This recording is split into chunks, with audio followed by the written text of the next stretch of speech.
All right, what's up, everyone? Welcome into another episode of That's Bingo Sports Podcast. I am Joe Hendry, joined here by my co-hosts Kyle Eggers and Jacob Beach. Fellas, how are we doing today? Fantastic. Couldn't be better. Yeah? I don't know why that's hard to believe right now, Beach. Oh, I'm here. I'm ready. We'll get into that later. It's been a wild last several days since our recording. Lots been going on, especially with our teams. The boys have been pretty emotionally up and down the past several days. There's no mostly roller coaster. Mostly down. It's definitely, as Beach said, been a roller coaster. We got a lot to cover today, so let's just dive right in, boys. What do you say? Let's get it. All right, Let's get cool. this money. Cool. Let's talk about some college football first. Last time we recorded, I think, was the night before the national championship game, Michigan versus Washington. I just kind of wanted to go over that a little bit, see you guys, get you guys' thoughts. Rough game for Washington. Michigan's defense, they showed out. Washington's defense showed up as well. I think, especially early on there, they just ran out of gas there. But I want to get your guys' thoughts just on that game and how that went. Well, I think that this was kind of how a lot of people thought that the game would play out, unfortunately. It wasn't the sunset, right into the sunset ending that we thought for the Pac-12, which was sad, and it was only a foreshadowing of the pain to come. Sorry, Beach.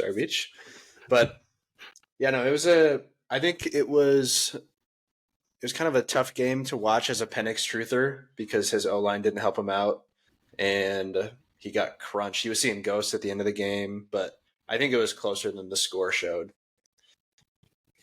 Yeah, that's fair. Beachy? Yeah, I just think, kind of like we said in our preview of it, the Michigan run game dominated the game. Obviously, getting those two early touchdowns off big runs, and it just set them up for success the rest of the evening. You get J.J. McCarthy a lead, you get that run game a lead, and it's very hard to come back, and ultimately we saw that.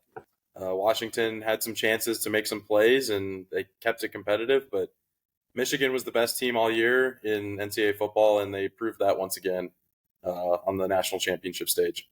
Yeah, 15-0. Man. Making Penix throw 51 times, that's against that defense. That's it's going to be tough to win like that for sure. I don't care how good he's playing. That's usually not a good sign that you're throwing that many times. So, props to Michigan. Yeah. And Michigan was doing a great job getting pressure, 4-man pressure.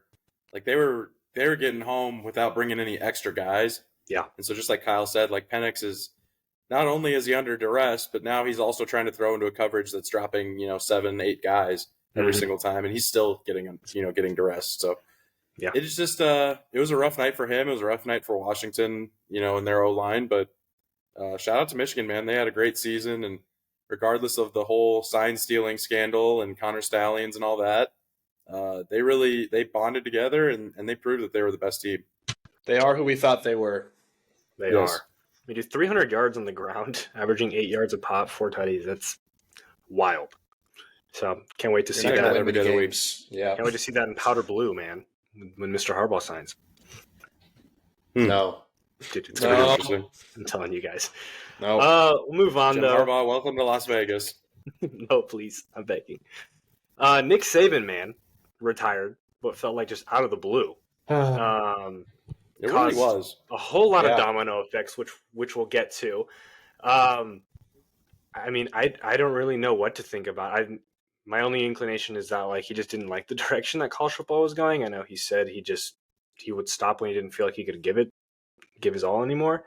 But yeah, it just felt random, out of the blue, and I don't know. What do you guys think about that? Beach, can I? Let me go on. Okay, go ahead. I heard this. I can't remember if it was a radio show or what I was listening to, but they made a really good comparison, and they were talking about Saban, and then they were correlating it to basketball as well. But like guys like Saban, Krzyzewski, Roy Williams, some of these long-time tenured coaches that had been coaching in college athletics forever, that they're starting to leave the game now. And I think a big part of that is really due to the transfer portal.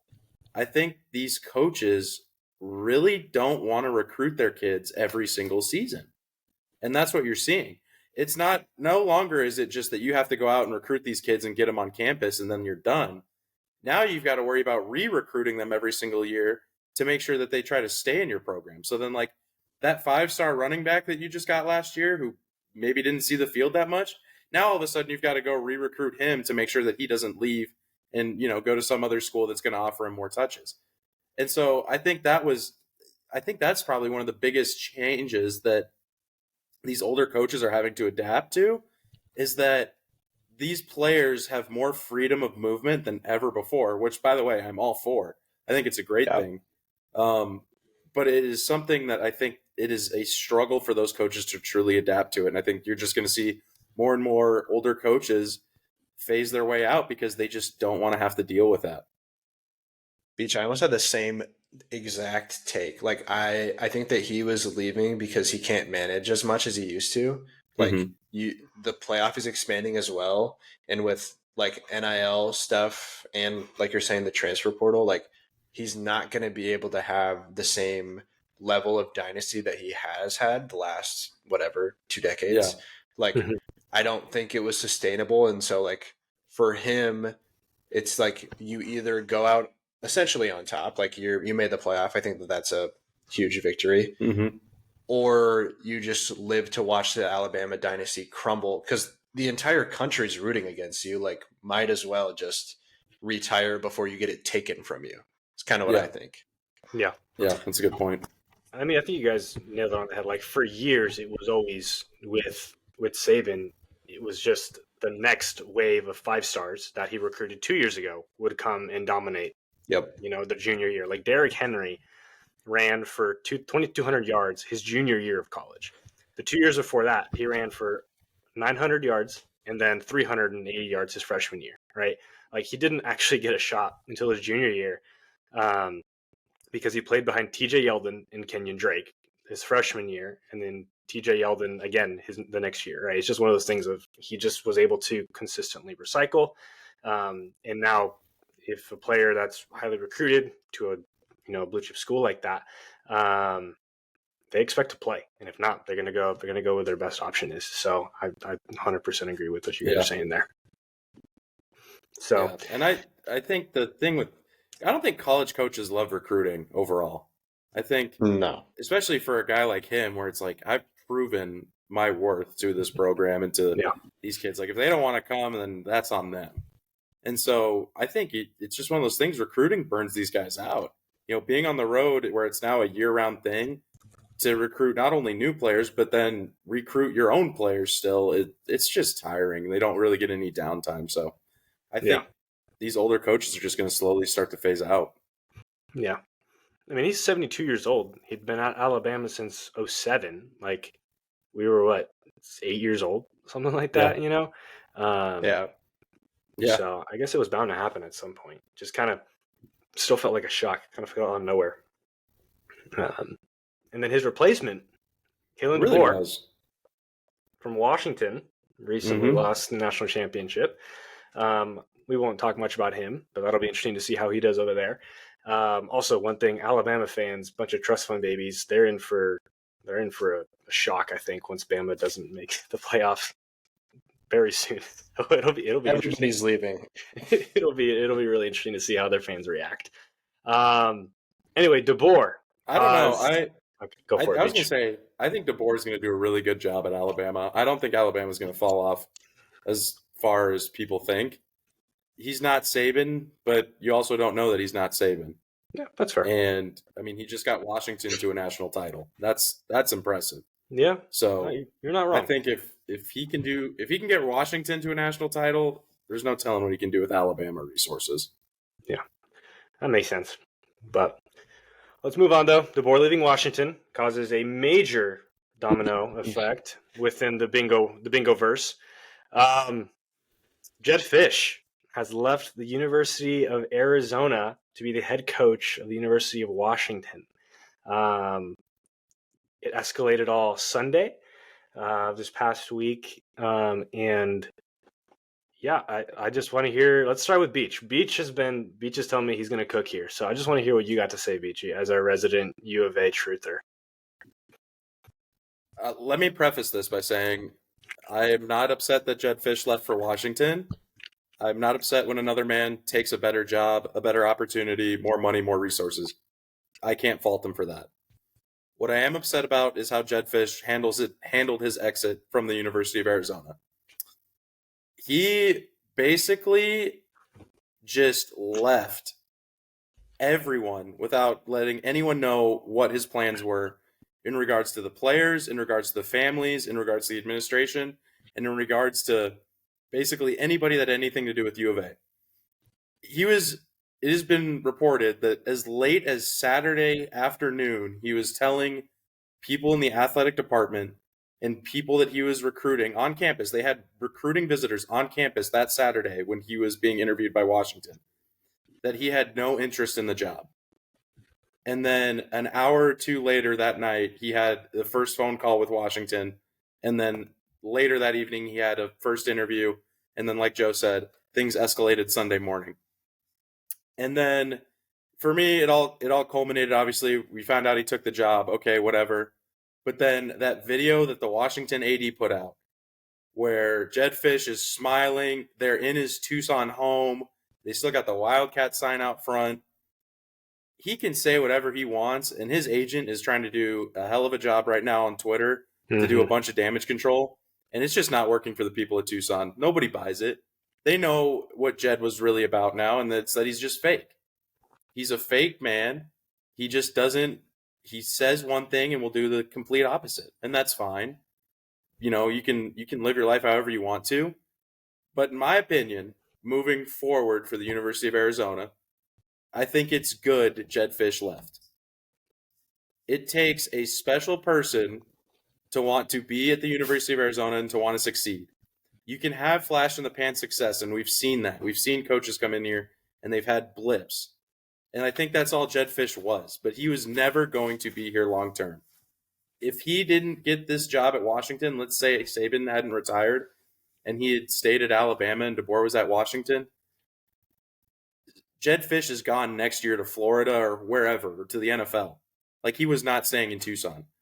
So the sooner you can get a guy like that just from all appearance right now seems to be just a snake, I think it's better for the program moving forward.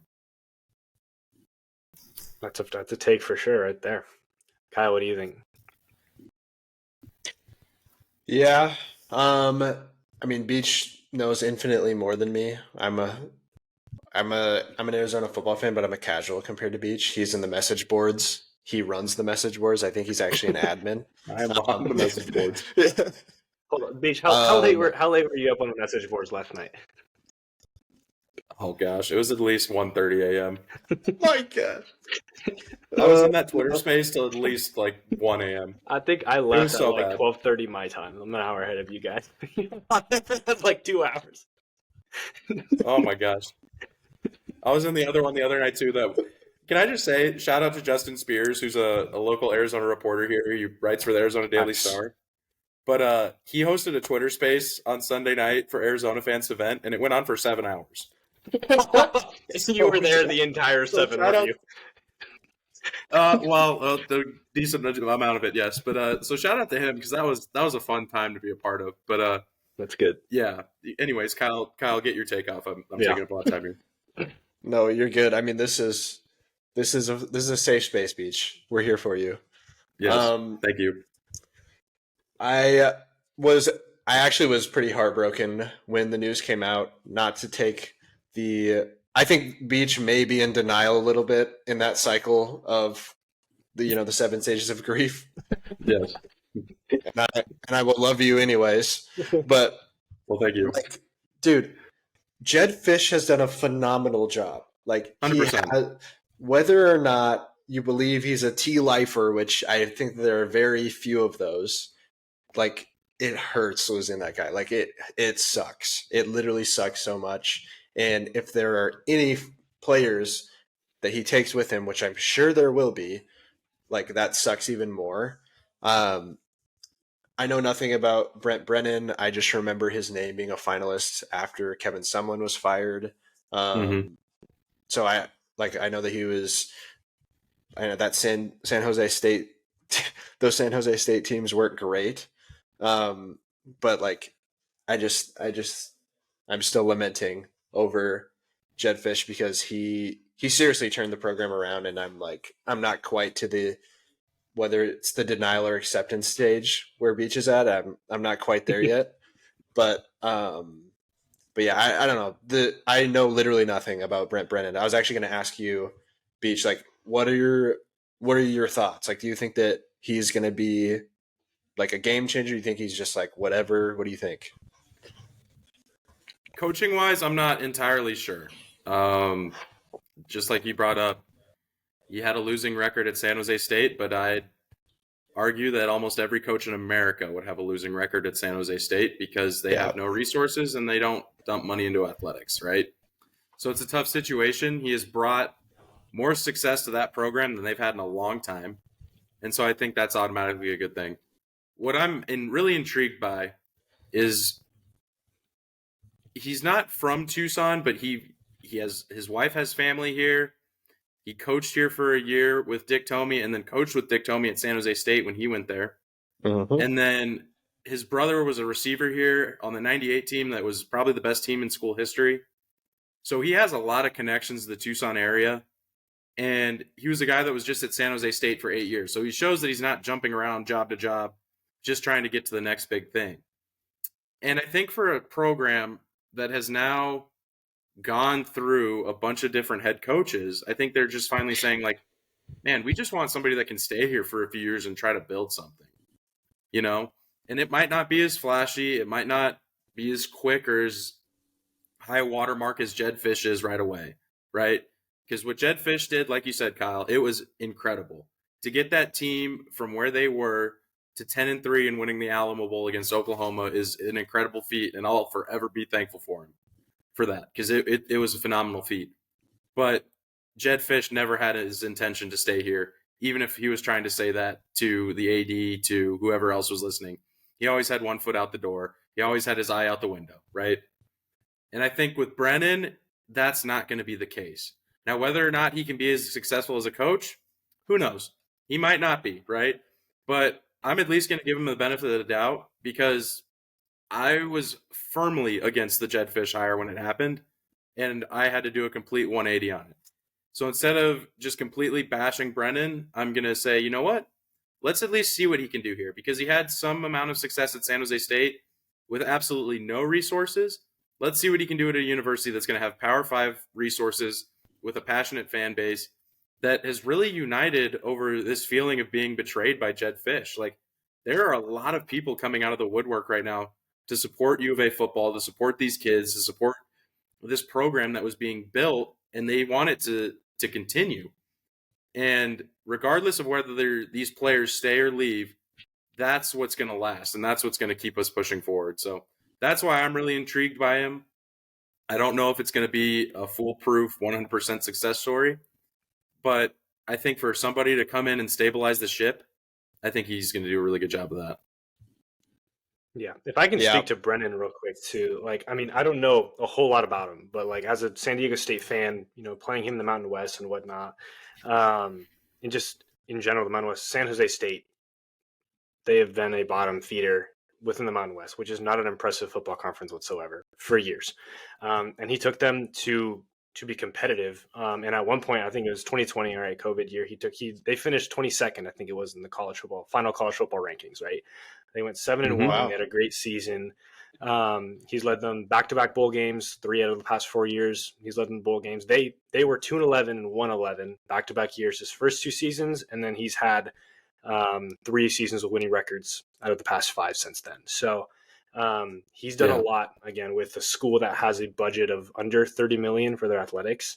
San Jose State is in the armpit of California. Like, nobody wants to go there. Very small facilities. I think he's done a very good job at a small school.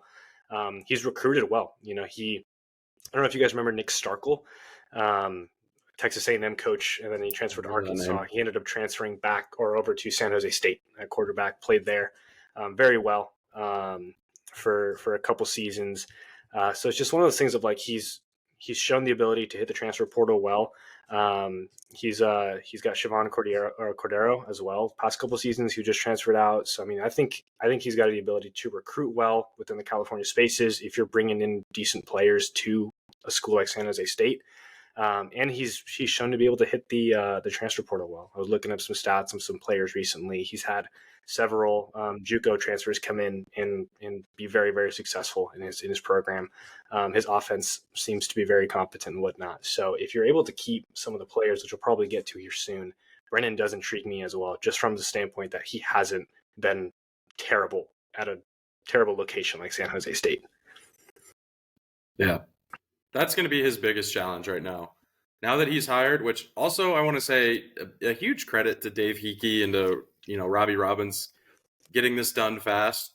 And really it starts with just the college football landscape, right? You saw Alabama make a hire basically 48 to 72 hours after Saban retired, right? Same thing with Washington. Now Arizona's doing the same thing. You can't wait around anymore to hire a coach because your entire team's going to leave if you do that for more NIL money and, better opportunity, whatever it might be. You've got to get a coach in here within a day or two and see what they can do to try to retain that roster. And so I'm very happy that Dave Hickey and Robbins really got this done quickly, because now Brennan, he's already had a meeting with the players. From what I've heard and what I've seen on Twitter, it sounded like it was a very impressive meeting and a very impressive pitch for the kids to stay. And so if he can just work on keeping this group together, it could be something where Arizona still can be one of the, favorites to win the Big 12 next year. Now, obviously the players still have a long way to go. I will never bash a player if they want to leave the University of Arizona after Jedd left, because ultimately they came here to play for Jedd. Now Jedd's gone. They have every right to move on. But at the same time, I'm hopeful that they give, Brennan a chance and they at least see what he can do. And we can, move on from there. I'll bash them if they leave. If you don't want to, I will. Yeah, we'll let Kyle. That's fair. Let Kyle do that. Beach, you I'll probably bash Jedd all I want. That's good. Beach, you probably saw the clip too of Fafita and McMillan's podcast, something like that. I don't know. That just seems like an interesting phrasing of the way that they went about talking about how they're not going to take the easy way out, things like that. Yeah. That almost. Again, we can be the optimistic fans and whatnot, but that almost feels like a dig at the situation that Jedd put them in. So to me, it's like, all right, that's enough to feed the delusion that they're going to stay, to give us the hope that we'll be competitive continually. Look, I know Jedd Fisch left already, but Jason Scheer reported on his podcast, Noah Fafita turned down $1 million plus offer from Ohio State to play there. Mm-hmm. If he's turning down those type of offers, he at least has some loyalty, maybe not to the UofA, but to the players that he's with. And I think that's the biggest thing. I think we're either going to see a large number of these players stay at the UofA because they want to stay and play with each other and play for each other, or we're going to see a large number of them transfer because they feel that it's the best for them as a unit. I don't think you're going to see a mix of, some guys leave, some guys don't. I think they're going to have a very united message here in the next, coming days, weeks. I think we're going to see a united message one way or the other of what their intentions are. And if they decide to transfer, I'll be sad, but I'm going to support them one way or the other. But man, if they decide to stay and they accomplish, if they accomplish what they're capable of next year, they legitimately will be looked at as legends of the University of Arizona. Not just the football program, like the entire school as a whole. They will be up there with like the Lute Olsons, the Steve Kerrs, the Sean Elliott's, all those guys. Yeah. No, it'll be interesting. I mean, so far the biggest names that I've seen have left are Coleman and Ephesians Pricelock, right? Those are the two biggest ones that have announced their transfer portal, right? Yeah, it'll be interesting. Yeah, and I would expect Coleman to go to Washington because he had a phenomenal relationship with Scotty Graham. And from what I've heard about Scotty Graham here, it'd be hard not to want to leave and play for that guy. That guy's not only a phenomenal coach, he's a phenomenal human being. And so I can't blame Jonah Coleman one bit for wanting to follow him because it's a great relationship that he has. And then with Price Hawk, I mean, he's a great corner, and it's tough to see him go, but if Arizona's able to keep some of the other corners in house that they've brought in, I think they'll be all right there as well. Yeah, it'll be interesting, man. I think I really do. I mean, Kyle, you said you think they'll stay. Wouldn't be surprised at all if they do, just considering what the whole message was that Fisch was preaching while he was at the U of A. The whole family, we stick together, we work through it all kind of deal. I mean, Brent Brennan was at San Jose State for 7 seasons. That's really not that common in today's college football landscape. Nope. I wouldn't be surprised if he stays here regardless of the success, stays here the entire 5-year contract that he signed and potentially further on as well. So, here's to hoping that they stick around and kind of see this thing through. Yeah. That'd be super awesome. I think with Brennan, and I'm hearing this a lot too from a lot of Arizona circles, and obviously things are fluid, things can change, but Brennan's not going to be the type of guy that leaves for another job. He either finishes out his career here and he retires here because he's doing so well, or he gets fired because he's struggling. Those are the two realistic outcomes. He's not going to leave for a bigger job. He wants to be here. And I think that's important. Yeah, absolutely. That'll be fun, man. I mean, you guys' schedule next year, it obviously new conference, everything. It's a tough schedule, but one that if you guys keep some people around, man, it doesn't surprise me at all if you end up with max 1-2 losses. If you're able to retain some of those key players. So, anything else regarding the interesting times and the transfer from Fisch to Brennan? Hire Nansen. That'd be pretty great. I agree with that.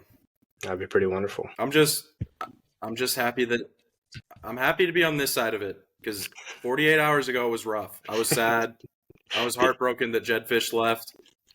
But the more I've heard about Jedd and the more I've looked into this situation, the more I'm kind of just glad that he's moved on because I think he's going to do the same thing to Washington in a few years whenever another job opportunity opens up. Whether it be at Florida or the NFL, whatever it might be, he's going to smooth talk his way to somewhere else. And that's just who he is, man. Yeah. And it is what it is. People aren't always genuine, and especially in this type of business. But I think for the University of Arizona and for the people that you need here to be successful, I think Brent Brennan is really going to fit the culture of the university and of Tucson very well. And I'm excited for that. Yeah. Dude, honestly, I mean, Beach, you were telling me last week, that Fisch would probably want that Florida job. I mean, that being an SEC team and everything like that.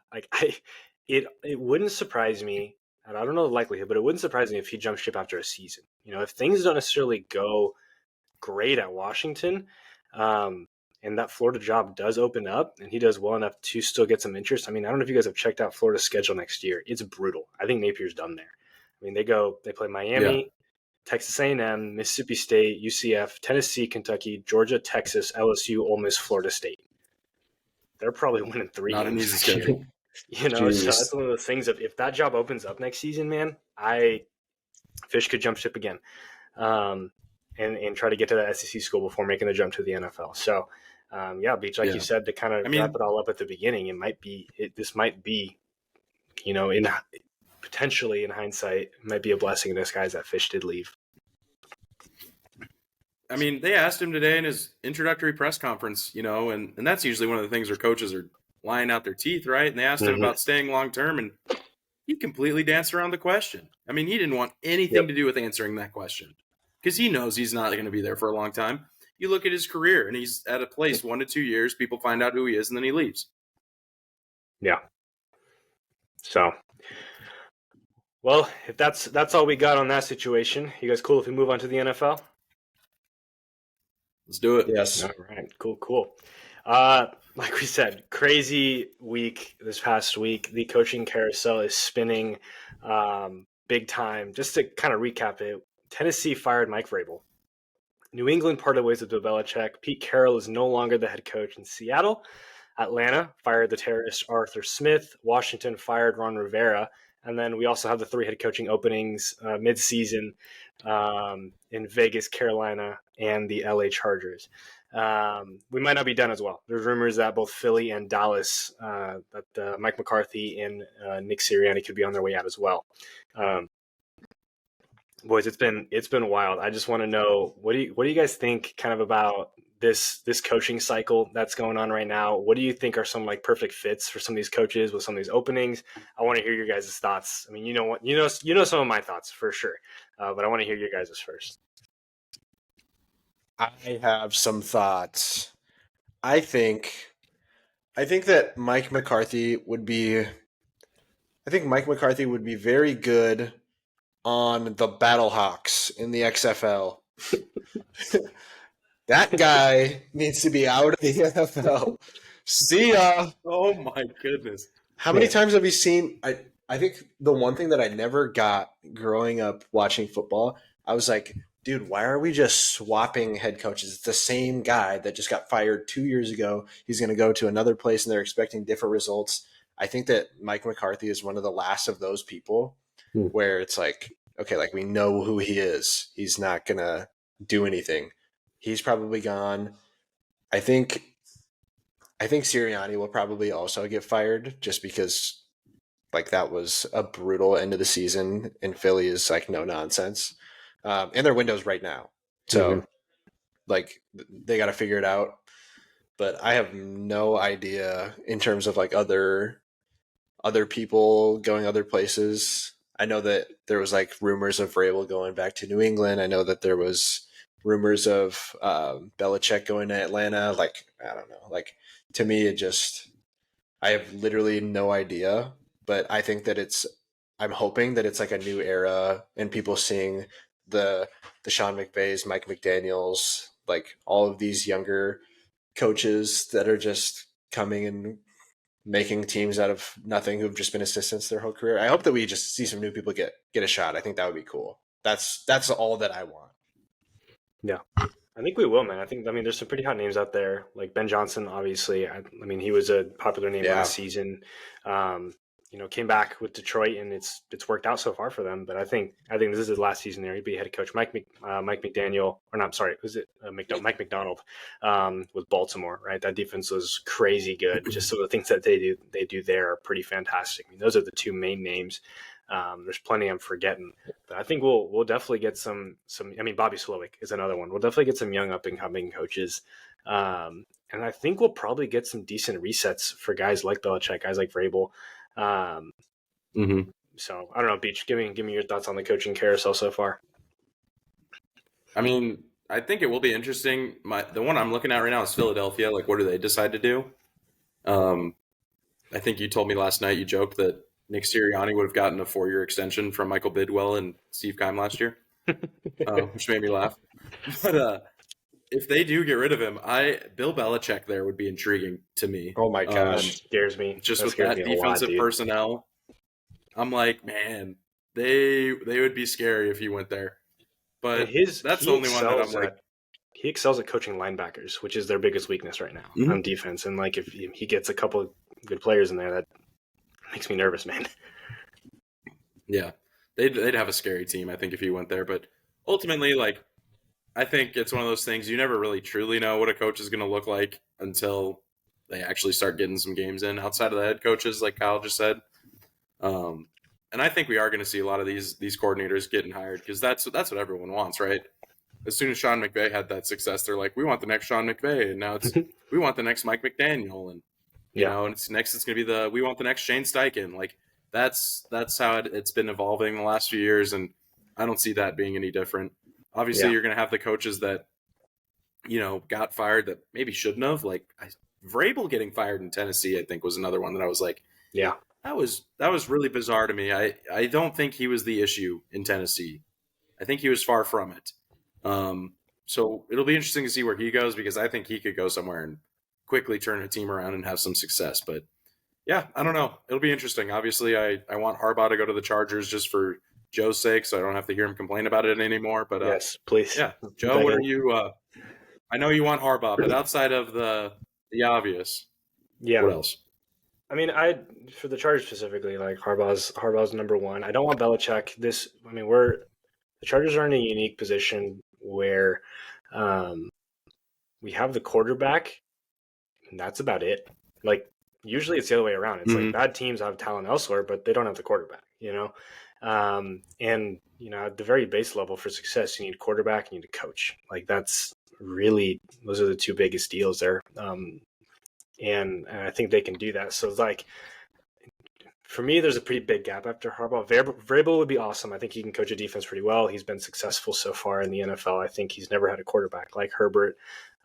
I think he's committed to the run game, and he understands how to make the run game work, which is something that would only help Herbert.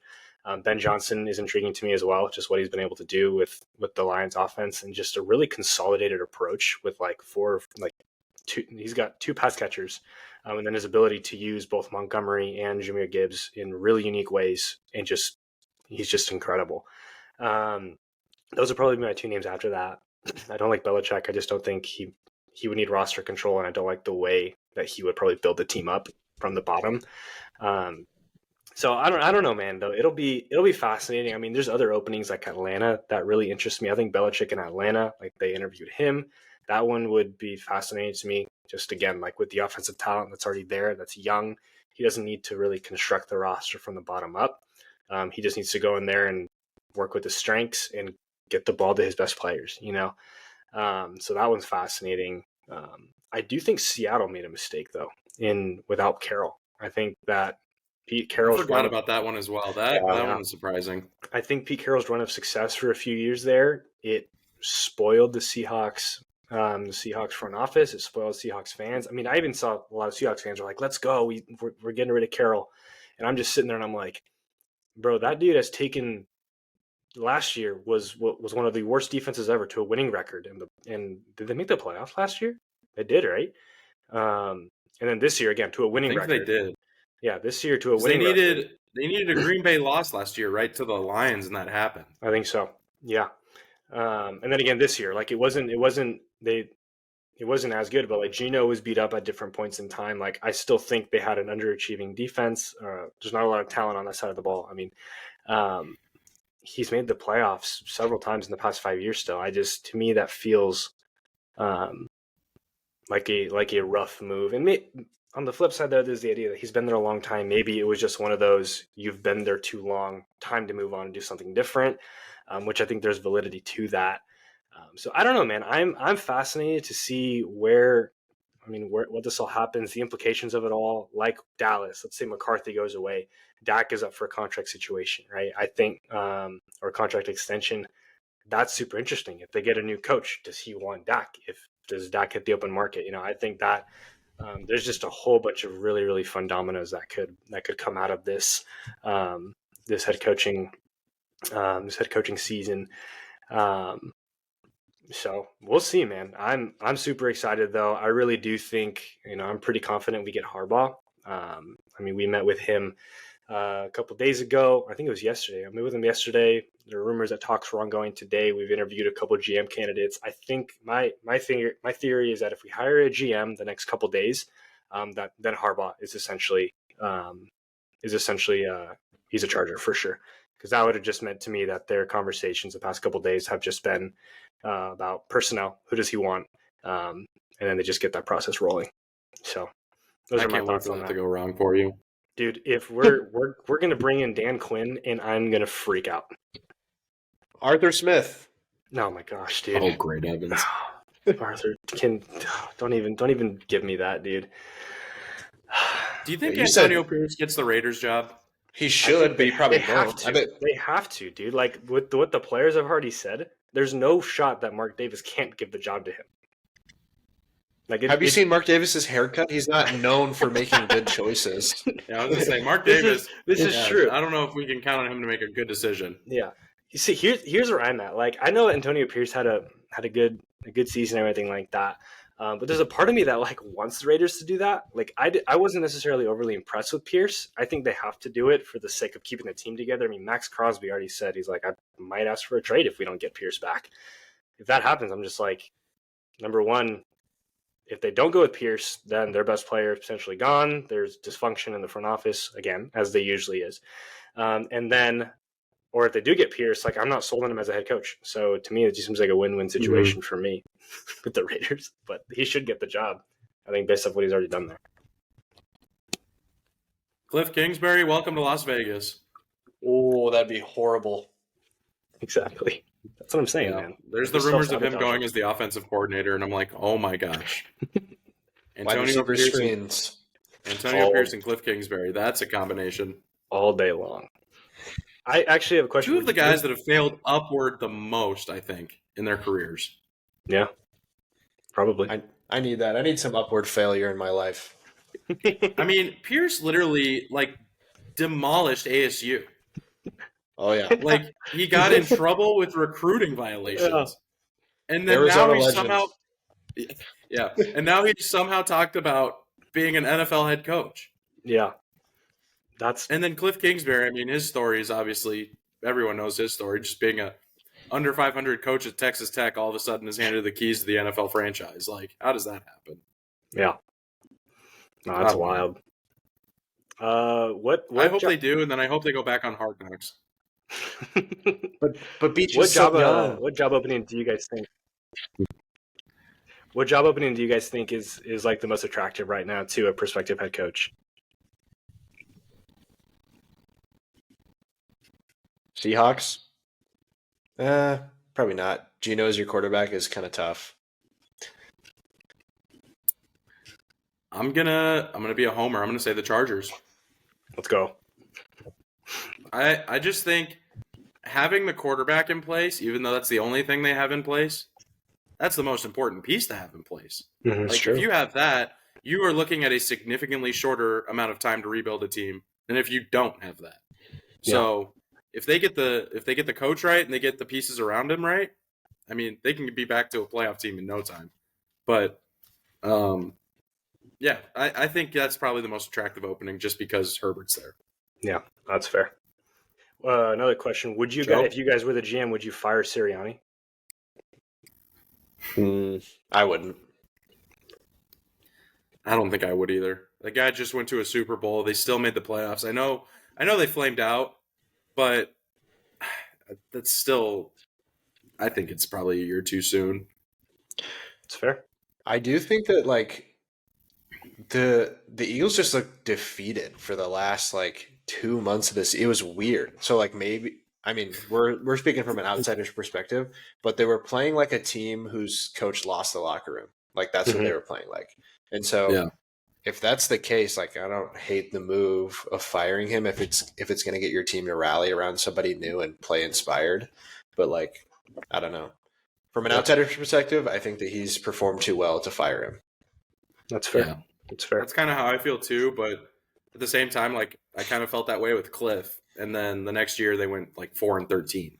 So it's sometimes that struggle at the end of the year turns into an entire season struggle the next year. And so if that's the case, then I think Sirianni is obviously gone, and it might be faster where it's hey, if you're 2-6 going into week 9, you're done, But we'll see what happens. I still think it's too soon. That's fair. I'm sending him packing 100%. I think he's an awful head coach. Of course you are. I think he's been a terrible head coach since 20. We don't have time to go into that now. No, So you've got to say one positive affirmation about the Eagles. What? Oh, I can say here's one. Jalen Hurts played a good game the other day against Tampa Bay. I don't think he was the problem at all. There's an affirmation. I think he played very well against Tampa. I don't know if that's a really positive affirmation, so I'm just. That's what I'm saying. I don't think Jalen Hurts is the problem there. I think Nick Sirianni is the main problem there. That's what I'm saying. Is I would get rid of him. No, I think Hurts is a system quarterback, but I don't think he's the main problem. Sirianni is the main problem. Sirianni is a huge problem there. That's all. Jalen Hurts is the problem because he's in Nick Sirianni's system. No, Nick Sirianni is the problem because he's just an idiot. He doesn't know how to coach a team. Did you guys see the tweet where it was Nick Sirianni when he's a defensive analyst or whatever they said at UMass next season during the national anthem? There's tears screaming. Oh my gosh, it killed me. That one was hilarious. But yeah, it'll be interesting, man. There'll be some high-profile jobs out there. Just waiting for that Harbaugh notification is going to hit like crack, dude. I can't wait. What happens if he goes to another team? I literally will gritty off the top of SoFi. I am so I will be so sad. Oh, great Like heavens. my fandom will be tested to the point of when they left San Diego, I think. I hope the Chargers hire. After the whole debacle of the past year, 27-0, the whole crap with Staley, me being delusionally invested in Brandon Staley and this team, like I'm at my tipping point, man. Like if we don't get Harbaugh after everything that has happened, even recently with everything is pointing to getting Jim Harbaugh. If we don't get him, I don't know what I'm gonna do, man. I'm gonna freak out. If you don't get him, I'll tell you what you're gonna do. You're gonna record That's Bingo Sports podcast next week, and you're gonna be talking about who you got, and you're gonna say, "I believe in Antonio Pierce because he had one of those games in Las Vegas." Dude, you're gonna be delusionally invested again. I can't tell you how deep into the advanced statistics I will be with some random head coach that if we're going to go get like Dallas's defensive backs coach to be our head coach or something like that. And I will like tell you why Trayvon Diggs and Deron Bland are the best cornerback duo in the league. And that is why he is going to lead us to the Super Bowl. That's 1,000% what I'm going to do. Oh, you're 1 year away from Jedd Fisch interviewing for the Chargers. Oh my gosh. Dude. Hey, Joe, good news. His buyout decreases every single year, so you might be able to get him for pretty cheap. I know, man. Oh, dude. Something that's fascinating to me is the Spanos have actually made really smart football moves in the past, 2 months, and I don't know how to feel, and I think it's all fake, which, that's the one part that's making me not be fully confident in us hiring Jim Harbaugh. It's just I have a very good question. Oh, okay. Would you rather the Chargers hire Jim Harbaugh or they go back to San Diego? Oh, dude. I bring them back to San Diego, dude. I'd prefer that. Wow. 100%. I'm loyal to this city, man. He's going to gritty off the top of the remains of Qualcomm Stadium. You heard it here first. We'd play games at Petco Park for 2 seasons while they build a rinky-dinky stadium in El Cajon or something like that. Oh, my gosh. Snapdragon. We're all going to Snapdragon. That's true. Snapdragon is a terrible place to be, but we will be. Or they could. It'll be it can't be worse than the soccer field you guys were playing at for 3 years or however long. That's true. Well, the Rams built their stadium, and then you guys just moved in. We did. And you paid for half of it. Thank you. Yes, correct. I'd take them back to San Diego, though, man. I want the team to succeed, but that just broke my heart when they left. Well, Jim Harbaugh's about to break your heart now, so he is. That's all this team ever does to me. But he is a Raider. Dude, that would be the worst if he goes to the Raiders. There's welcome to Philadelphia. There would be nothing if he goes to Philly. I get it. The team is they're primed for a Super Bowl run. I would be so sad. But if he goes to the Raiders, man, I can't even tell you how sad I'd be. I'd be so hyped. I would gritty on the top of SoFi. I wouldn't jump off. Oh man. That's enough. Can we talk about the playoffs? Kyle is too hyped up on this. I need him to be sad again. Playoffs? No, I don't. Let's talk about the playoffs. Kyle, do you want to start with it or do you want to end with it? Playoffs? I've been sad all week, okay? Rip the Band-Aid off. About it. For all week, he means 2 days. No, shut up. Let's go. Rams versus the Lions, man. Goff versus Stafford, the return of Stafford, McVay, Goff, all the narratives, man. You guys lose by 1. The only good game of the week, to be honest with you. Yeah. I got thoughts on the game, Kyle, but I want to hear your homer takes, your sadness, pour it all out. Yeah, that game was infuriating to watch, honestly. We should have won that game. I mean, I am delusional, but we should have won that game. There were so many things that just were wrong about that game. But first, we couldn't stop the run to save our lives pretty much the whole game. And we couldn't run the ball to, I think we had 40 yards rushing the entire game. That right there in enough, you look at the rushing stats and think we lost by 100 points. But we didn't because Puka, Offensive Rookie of the Year, went off for 200 yards. And, oh my gosh, it's just that last PI that was not called hurt my soul. And I know it's ironic. I saw the Saints memes. Oh, how can Rams fans fire about the feet? Shut up. Okay. I was those people. Yes, you were those people.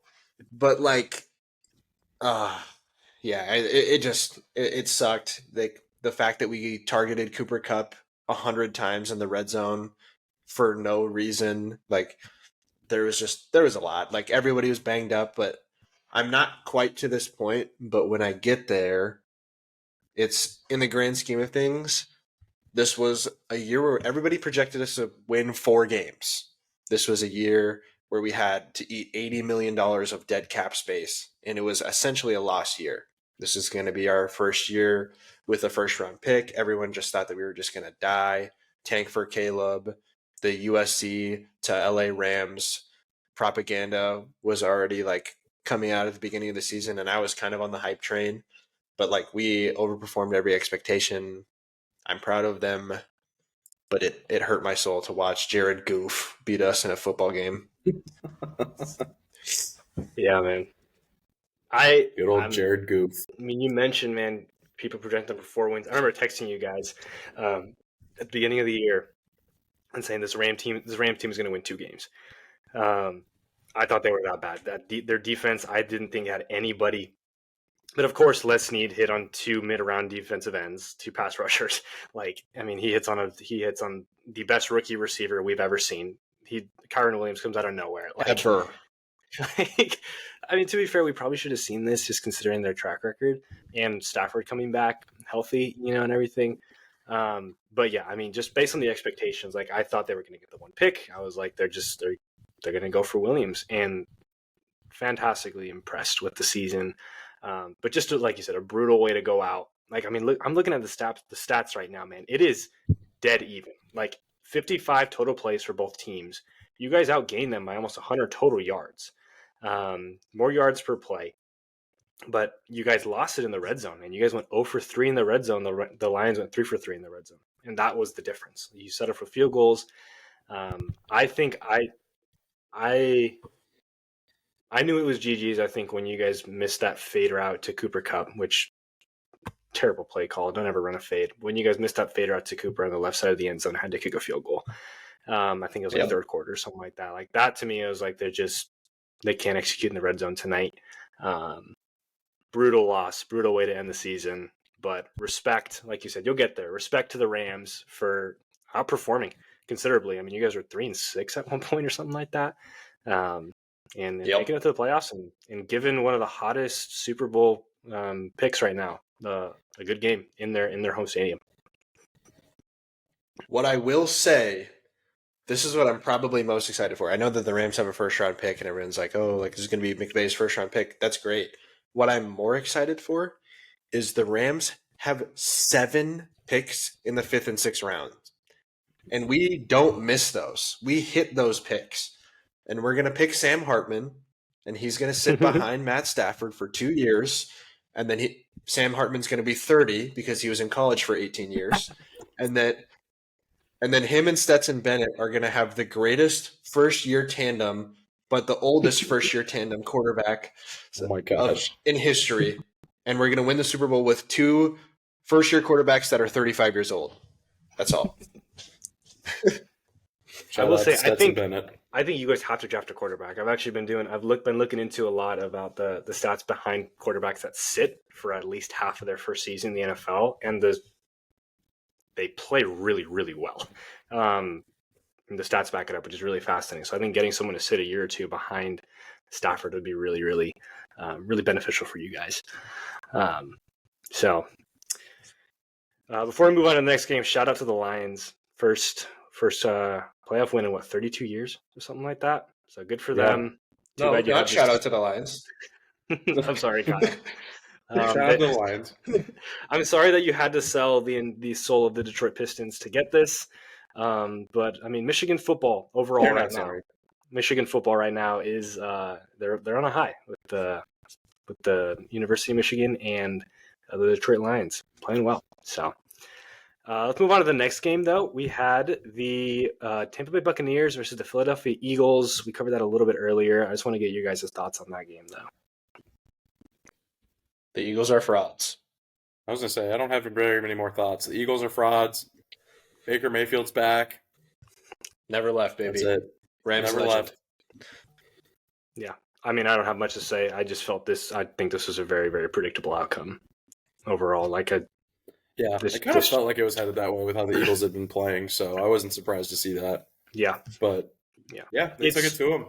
The play of the game for me was when Devontae Smith, the only time they ran him on a slant, and he almost took it to the house, and they just proceeded to never fill the middle of the field again with anybody, as Tampa Bay just played cover zero the whole game. Just terrible adjustments, terrible coaching.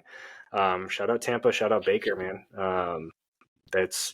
That'll be an interesting matchup against San Francisco until they lose by 27. So I bet everybody will be like, Baker's back, and then he won't be. They're playing the play of the game is when. Who do they play? No, you're right, because Tampa was the San 4th seed. Francisco plays like Green Bay. I thought you're right. I thought it'll be against the Lions. For some reason, just because of the 9-8 record. Joe's an idiot, everyone. Yeah, with the 9-8 record, I was like, oh, they're the 7th seed. You're a podcast host? I forgot. Sorry, I'll quit my job. With that's bingo. No, that'll be fun against the Lions. Actually, that makes it more entertaining, I think, for me. Beach, you were saying though? Yeah, that makes it significant. Sorry, Beach. The play of the game for me was when Jalen Hurts pump faked in the end zone and then still proceeded to get a safety for intentional grounding. That was great. So that made me laugh. Yeah, that was a game. That was a game for sure. A game of all time. Moving on. I was just gonna say it. Bills versus Steelers. But I see a bunch of angry Steelers fans all over Twitter right now, angry about penalties and whatnot. Just really not a pretty game. Bro, they lost to the Cardinals this year. They were irrelevant. That's what I mean, look, okay. I have talked enough crap about the Steelers this season. Look, yeah, I know. I mean, that's my thing is the Steelers are not a good team, so I don't want to hear it about your penalties. The Bills outplayed you in every facet of the game, but I mean, just an ugly game for Pittsburgh. They got outplayed. I think the score was not indicative of how badly they got outplayed, in my opinion. Nope, it was not. This is Kenny Pickett's not him. Mason Rudolph's not him. They're just not it. Yeah, I'm going to make a disclaimer for the rest of this section. This is a Chargers and Cardinals free zone, okay? You guys don't get to talk about them at this point of the season, okay? Mm-hmm. Next year, we can talk about none of our three teams at this point of the season. There's a couple games, Kyle, that make me want to bring up my beloved Chargers. So don't be surprised. We'll see. I know. I already know what you're talking about, but continue. I have the Bills going all the way, man. I don't think it'll be. I think they're playing. They're on fire right now. What? I do. I think they'll beat Baltimore in the AFC Championship game. Where are the Chiefs losing next round? To the Bills. Yes, to the Bills. Oh. Yeah, I disagree. Oh. No, that's fair. All right. We could disagree. But let's move on to next game though. Let's go Tampa Bay. I'm sorry, we already went over that one. Green Bay, another Bay. Green Bay versus Dallas. What an incredible performance by Jordan Love. Perfect passer rating. I mean, you can't play any better than Jordan Love played. Dude, wide receivers were open everywhere across the field. Like there was a play where was it Musgrave? I think it was Luke Musgrave caught this pass. He just stood there and then he looked around and nobody was there. Like the screenshot and there was nobody within 20 yards of him. Like what was going on, man? The Cowboys are doing what they do best. This was the part of the cycle. We knew that this was coming. This is that time of the year. Yep. Joe texted us and tried to make it about him when the Packers were up 27-0. I've seen this movie before, man. I'd seen it before. No, it was 27. This was a different movie. This was a movie with a better quarterback. No, do not get me started, Beach. Do not get me started on this. I will hijack this podcast if I hear anything about Jordan Love or CJ Stroud or Tua Tagovailoa. I will take this over, and this will be a 2-hour episode. All right, no more of that. They won the game though. Imagine if the Chargers had a top 10 quarterback. Oh my gosh! Imagine if they had a dude who ran for 118 yards in a playoff game and actually was able to control the ball and maintain the lead. Okay. Joe's voice is cracking. He's about to tear up. I'm freaking out. I'm sweating right now. So. Oh my gosh! Just an abysmal game by Dallas, man. I think their defense is the main culprit, dude. Did you guys see they played?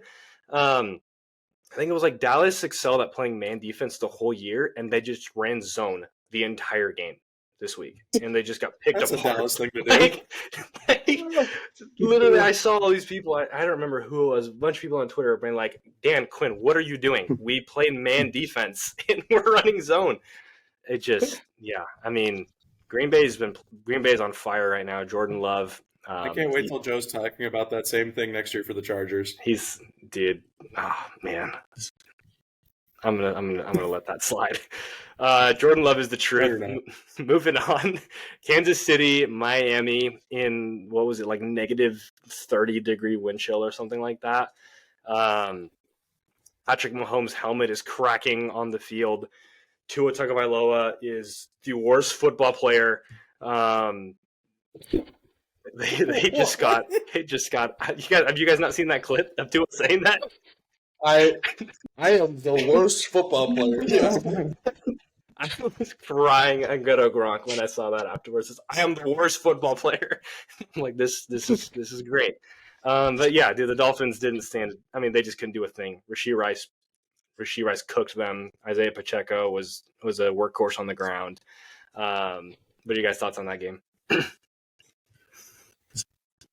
I think that this is the time of the year that the Chiefs show up, which is why they are beating Buffalo next week.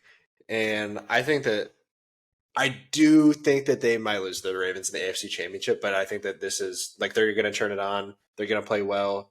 And yeah, I think that they came in and they did exactly what they needed to do. Home field advantage had never been more of an advantage. Yep, I agree. I also think Tua's a fraud, so yeah, he proved that again. Tyreek Hill bails him out, and that's all he's got. So where I'm at. Who knew?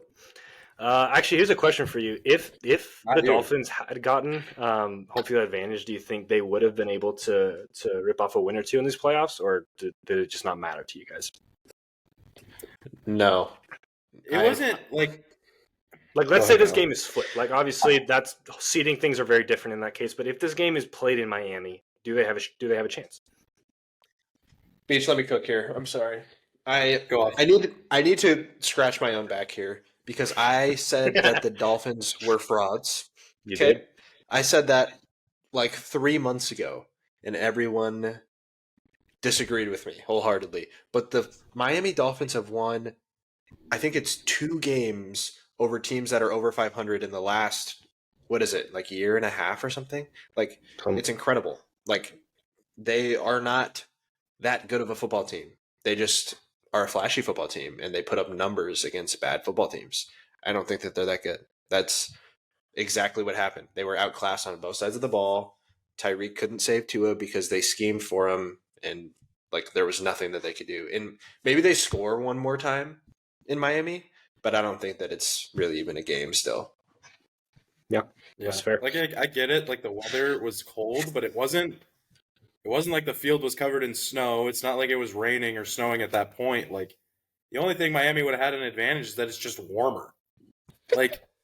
That's literally it. I don't think that would have changed the outcome of the game. I think it would have, just like Kyle said, maybe it changes a little bit, but I don't think they would have won still. I think the Chiefs are just too experienced in that situation. Yeah. I agree. I mean, they already beat him in the regular season.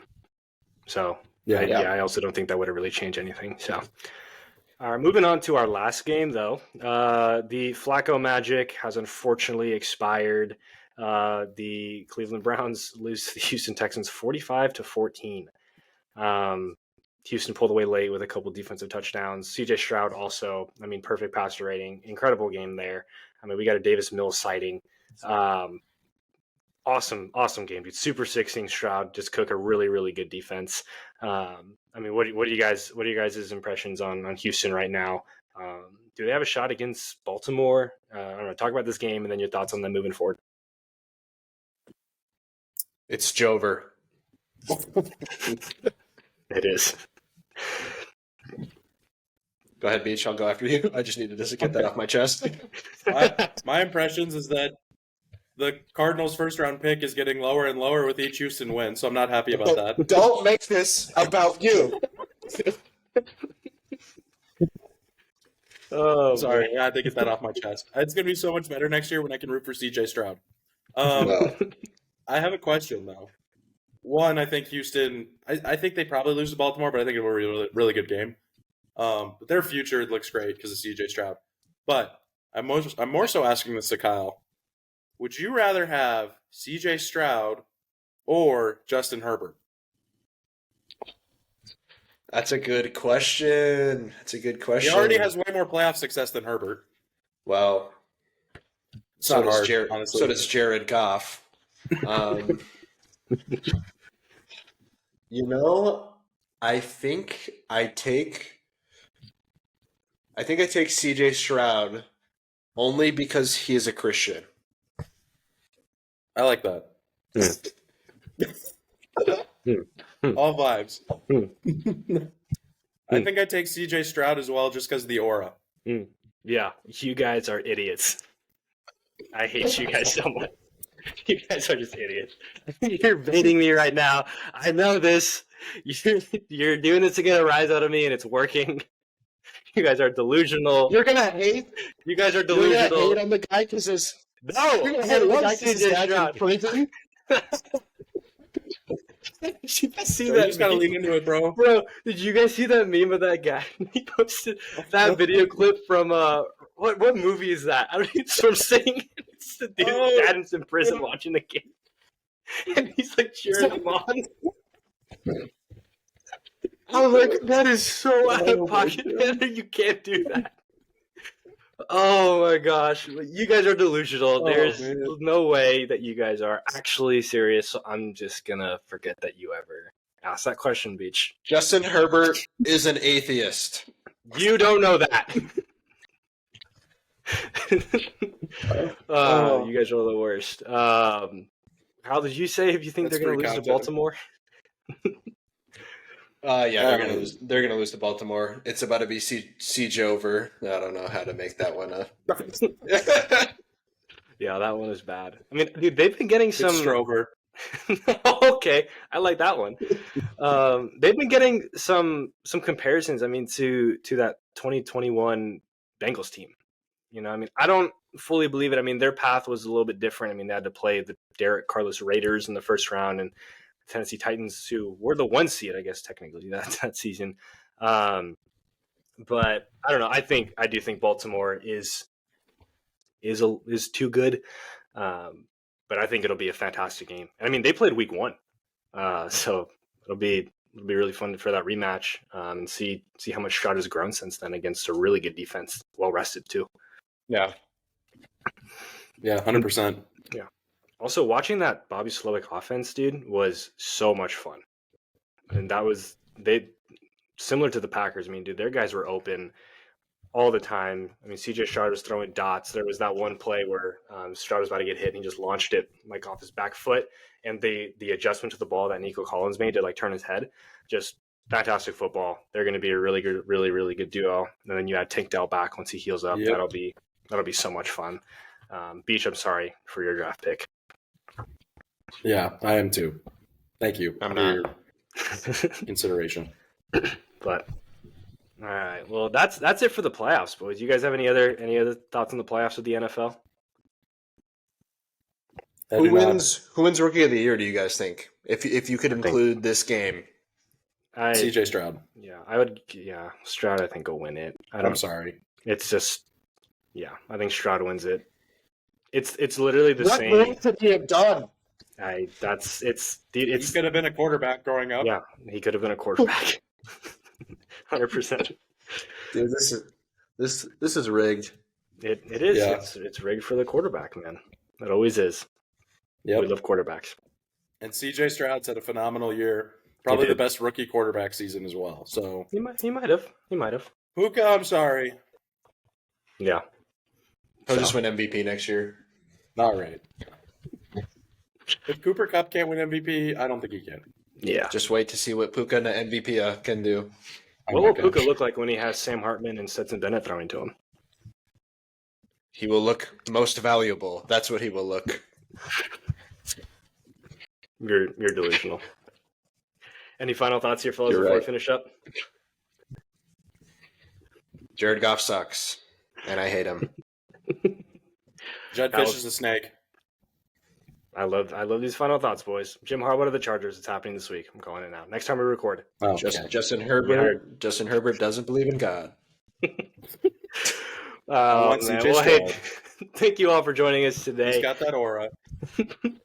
We have some more for you guys on X, on Instagram, TikTok, and on YouTube at That's Bingo Pod. We will see you guys next time. Thanks for joining us. See you guys in heaven, unless you're Justin Herbert. Goodbye.